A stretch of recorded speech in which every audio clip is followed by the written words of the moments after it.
قدر ومكتوب علي. بقلم وأدائي ملاك نسيم.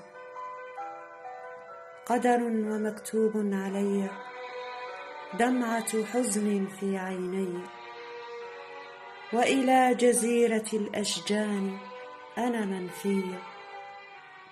هكذا قالت لي، ما هي بعرافة وما هي بكاهنة غيبية. ما قرأت يوما حرفا وما خطت خطوة لمدرسة أو كلية. إنها امرأة عادية